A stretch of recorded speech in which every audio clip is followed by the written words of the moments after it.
It's all about tree and shrub planting 101. You have spent all this time walking around the nursery, picking out the perfect tree or shrub for your yard, and now we want you to have tons of success. And the way to have success is to make sure that you plant this tree or shrub correctly. So I have 5 basic steps that I really want you to follow, and then you'll be able to enjoy these plants for years to come. I have 2 really cool examples here. This is a Chamaecyparis obtusa nana, really, really darling, in this burlapped packaging. And then we have this Japanese umbrella pine, which is containerized. And we'll talk about those differences in a bit. But let's talk about step number 1, and that is digging the hole. This is really important that you do this correctly, guys. You always want to make sure that when you dig this hole, that it is 2 to 3 times wider than the width of the root ball itself. So if it's a 1 foot wide tree, you're going to dig that hole either 2 feet to even 3 feet wider than the actual root ball is. That is really, really important because you really need those feeder roots to have room to stretch out later as it grows.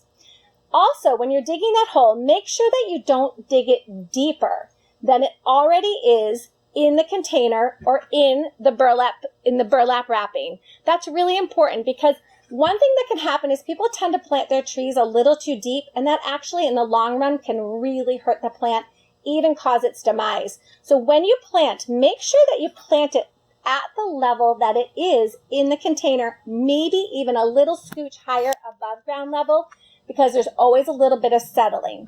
That's number 1. Let's move to number 2. We have a difference here. You can see that this is a burlapped packaging here, and this is a potted tree. So there is a difference. What I want you to do when it's burlapped is I want you to put it into the hole that you've already dug 2 to 3 times wider. Now you have room to move around in there. Put it in the hole with the wrapping on it. This is very important because if you take the wrapping off of it outside of the hole, you may lose that beautiful integrity of that root ball. So put it inside the hole with the wrapping on it and take it all off. Yes, people always ask, do I remove it all? Yes, remove it all. Sometimes you'll see this one has netting on it. Some of them will have roping on it. Most of them will. Take that roping off as well. Here we have a containerized tree. You need to take it obviously out of the pot, but you might notice that the roots are very bound and maybe even circular.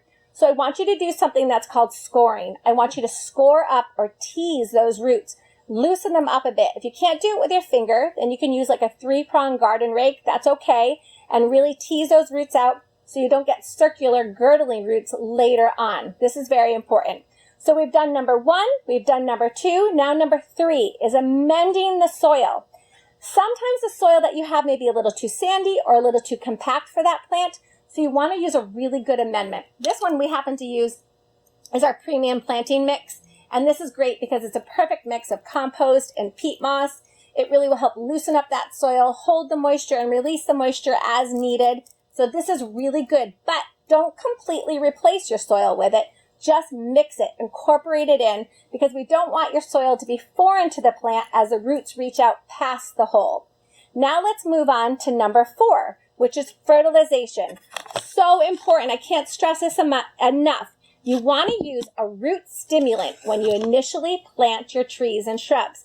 This one is great. This is Jumpstart. The reason I love this one is it's high in phosphorus. That's your middle number. That middle number pushes really deep root growth, really gets the plant off to a very good start. If you want to go organically, then I love this Root Boost. Root Boost is filled with mycorrhiza, which is a fancy term for all this beneficial bacteria that attaches to the root system, and then it really helps establish the plant as well. Now let's move into number 5, which is watering. Okay, this is just as important as the planting part. Watering is key. Think of the rule of 3, at least 3 times a week for 3 weeks. That's an easy way to remember. If it's really hot out, you may have to water more because there's no exact science to watering, but it's very important that when you water a tree or shrub, that you give slow, deep soakings. Shallow waterings are not great for a plant. So the best way to do that is using a soaker hose. This happens to be a tree ring, so this can go right around the drip line of the plant. You can set it out there, attach your regular hose to it, and it basically weeps out water nice and slowly, which is what we want.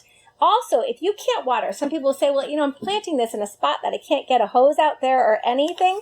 We have these really great tree gator bags. These go around the base of the plant. They're filled with water, and they will slowly water the plant over time. So this is a really important step, guys. I want you to go to our website, vanwilgens.com. You can see the planting guide on there. You can see the watering guide on there. And then most of all, I want you to have success with your new trees and shrubs and enjoy them for years to come. Thanks so much. See you next time.